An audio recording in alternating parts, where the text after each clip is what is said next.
नमस्कार, मैं दानिश अंसार और आप देख रहे हैं पीआरबी। एक तानाशाह और क्रूर शासक इसराइल के प्रधानमंत्री नेतन्याहू ने हथियार डाल दिया है। 10 महीने से चल रहे लंबे संघर्ष, गाजा और इसराइल के बीच जो संघर्ष चल रहा था, तमाम तस्वीरें आपने देखी। किस तरीके से इसराइल गाजा के बच्चों को बम से उड़ा देता था, किस तरीके से अस्पताल पे बम, स्कूल पे बम, आम रेसिडेंस पे बम, हर तरफ बमबारी कर रहा था। लेकिन क्या वक्त आ गया है, देखिए जरा। इसराइल 10 महीने के संघर्ष के बाद, चाहे वो संघर्ष हमास से हो, चाहे वो संघर्ष ईरान से हो, चाहे वो संघर्ष लेबनान से हो, आखिर इसराइल ने अपनी हार मान ली।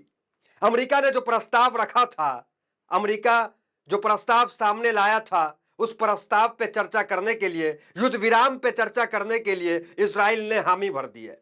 अभी की खबर है कि क्रूर शासक किस तरीके से हथियार डाल दिया और युद्ध से बाहर होने के लिए पूरी तरीके से तैयारी कर लिया। यह क्यों हुआ?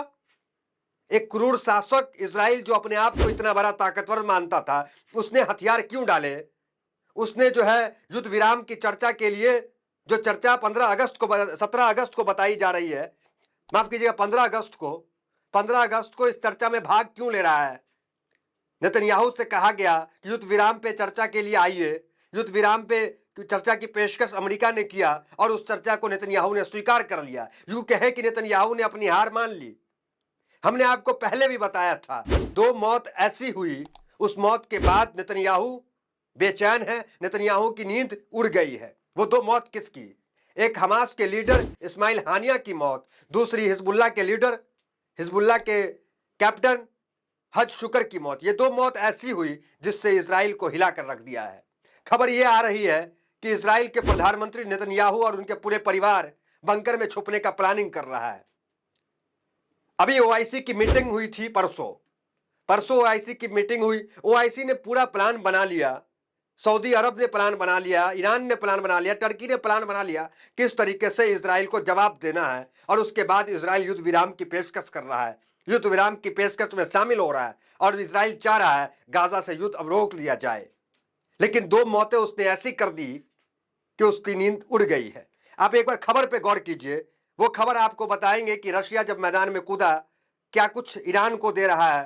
पाकिस्तान की भी एंट्री हो गई। पाकिस्तान क्या कुछ ईरान को दे रहा है युद्ध के लिए, क्योंकि ईरान अभी फ्रंट फुट पे है। एक तरफ लेबनान फ्रंट फुट पे है, दूसरी तरफ ईरान फ्रंट फुट पे है। वो तमाम खबर आपको बताएंगे। बंकर में नेतन्याहू पूरे परिवार के साथ छुप रहे हैं, उसकी क्या रिपोर्ट है वो भी आपको बताएंगे। उससे पहले देखिए, उससे पहले क्या कुछ चल रहा है। देखिए, गाजा युद्ध विराम वार्ता फिर से शुरू करने पर इसराइल सहमत, 15 अगस्त को होगी बात। तो इसराइल युद्ध विराम की बात कर रहा है। सोचिए, वो इसराइल जो मिडिल ईस्ट में खुद को ताकतवर समझता था, उसके पास डिफेंस सिस्टम इतना अच्छा था कि ऊपर ही रॉकेट को खत्म कर दे। लेकिन अब ऐसा क्या हो गया? रशिया और पाकिस्तान की एंट्री के बाद इसराइल इस तरह से थर्रा क्यों रहा है? इसराइल युद्ध विराम की पेशकश क्यों करा? यह सबसे बड़ी खबर है। 10 महीने से लगातार इसराइल, गाजा, लेबनान तमाम संघर्ष जारी था। लेकिन अब वक्त ऐसा आ गया है कि इसराइल युद्ध विराम की पेशकश कर रहा है। देखिए, गाजा युद्ध विराम वार्ता फिर से शुरू करने पर इसराइल सहमत, 15 अगस्त को होगी बात। यह खबर। दूसरी खबर देखिए आप, किस तरीके से वो जो है पूरे परिवार के साथ जो है बंकर में शिफ्ट होने वाले। देखिए, the Jerusalem Post, Netanyahu family plans to enter underground bunker in the Jerusalem should Iran launch attack. तो ईरान अटैक के लिए तैयार है। ईरान के पास समर्थन जो है तमाम लोगों का मिल गया। ओआईसी ने जो सऊदी अरब में मीटिंग भी हो गया, ओआईसी के 57 देशों का, और पूरा प्लान तैयार हो गया था, खाका तैयार हो गया था, कहाँ कैसे हमला करना है। ईरान अपने रॉकेट को, अपने लॉन्चर को जो है उस जगह पे शिफ्ट भी कर रहा था जहां से वो हमला करने वाला था। ये खबर आ रही थी। उस बीच किस तरीके से इसराइल में सन्नाटा पसरा हुआ, इसराइल के एयरपोर्ट पे सन्नाटा पसरा हुआ है। तमाम देश के विमान जो है इसराइल पे जो है अपने हवाई नहीं भेज रहे, यात्रा नहीं हो रही है वहां पे। एयर इंडिया ने भी अपने विमान को रोक दिया। देखिए, ये एयरपोर्ट है इसराइल का, उसकी वीडियोस देखिए आप।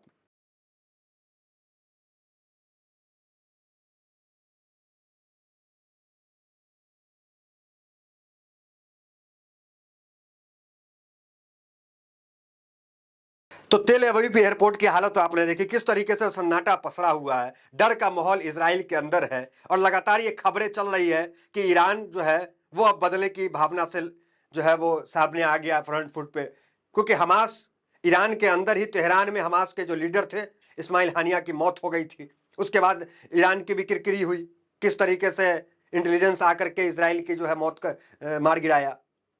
तो ईरान जो है इसको बदला लेने के चक्कर में। अब दूसरा हेडलाइन देखिए, इसराइल से युद्ध के मुहाने पर खड़े ईरान की मदद करेगा पाकिस्तान। ओआईसी बैठक में शाहीन मिसाइल देने का वादा हुआ। शाहीन मिसाइल जो है वो इसराइल दे रहा है। इसराइल के लिए आने वाली है बड़ी मुसीबत, कट्टर इस्लामिक देश ईरान के लिए ब्रह्मास्त्र रूस कर रहा मदद। तो रूस ब्रह्मास्त्र जो है वो भेज रहा है।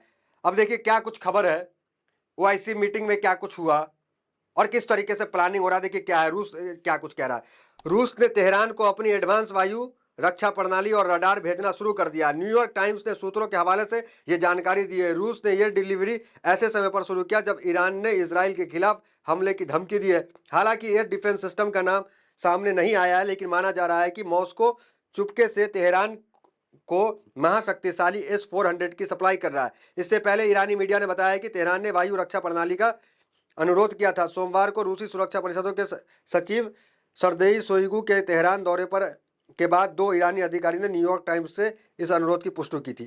देखिए, और दूसरी तरफ पाकिस्तान क्या दे रहा है, क्या मदद कर रहा है, वो भी देख लीजिए। इसराइल के साथ युद्ध के मुहाने पर खड़े ईरान को पाकिस्तान से अहम हथियार मिलने जा रहा है। यूरोसलम पोस्ट के श्रोताओं ने के हवाले से सूत्रों के हवाले से दावा किया गया है कि ईरान का अगर इसराइल के साथ संघर्ष बढ़ता है तो पाकिस्तान उसे मिड रेंज की शाहीन 3 बैलिस्टिक मिसाइल की आपूर्ति करेगा। इस्लामिक सहयोगी संगठन ओआईसी के विदेश मंत्री की बैठक में पाकिस्तान की ओर से यह जानकारी दी गई। ओआईसी की आपातकालीन बैठक ईरान और पाकिस्तान के अनुरोध पर सऊदी अरब में हुई। तो तमाम जो देश है ओआईसी के 57 देश वो कल मीटिंग किए। उस मीटिंग में पूरी प्लानिंग हो गई थी किस तरीके से इसराइल को परास्त करना है। क्योंकि अगर आप देखें नक्शे में तो मिडिल ईस्ट में इसराइल अकेला देश है गैर मुस्लिम। तमाम जो मुस्लिम देश है मिडिल ईस्ट में, और तमाम मुस्लिम देश इस समय एक साथ खड़े हो गए जब हमास के लीडर इस्माइल हानिया की मृत्यु हुई, उसे मारा गया और उसे इसराइल ने मारा। अब वो एक मीटिंग कर ही रहे थे, एकजुट हो ही रहे थे और हमले की प्लानिंग कर रहे थे। उस बीच क्या खबर आई, उस बीच खबर आई कि युद्ध विराम की बात चल रही है, इसराइल युद्ध विराम चाह रहा है। अब सोचिए आप कितना जो है इसराइल जो है वो डर गया है, वो युद्ध विराम की पेशकश कर रहा है। इस 15 अगस्त को जो मीटिंग होगा उसके बाद किस तरीके से गाजा, ईरान और इसराइल की रणनीति आगे क्या होगी, क्या ईरान जो है वो बात मान लेगा, क्या गाजा जो है वो बात मान लेगा, हमास और लेबनान में जो संगठन है हिजबुल्लाह वो बात मान लेगा। क्योंकि हिजबुल्लाह जो है वो सबसे पहले अटैक किया। ईरान बातें तो कर रहा था लेकिन अटैक सबसे पहले करने का कोई काम किया, हौज शुक्र का कोई बदला लेने का काम किया, तो वो काम किया हिजबुल्लाह ने। हिजबुल्लाह की ताकत आप जानते हैं।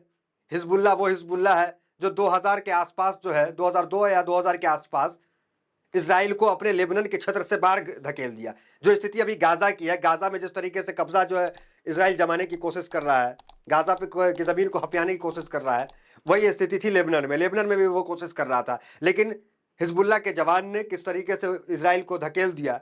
और अभी संघर्ष हिजबुल्लाह और इसराइल का भी लगातार जारी है।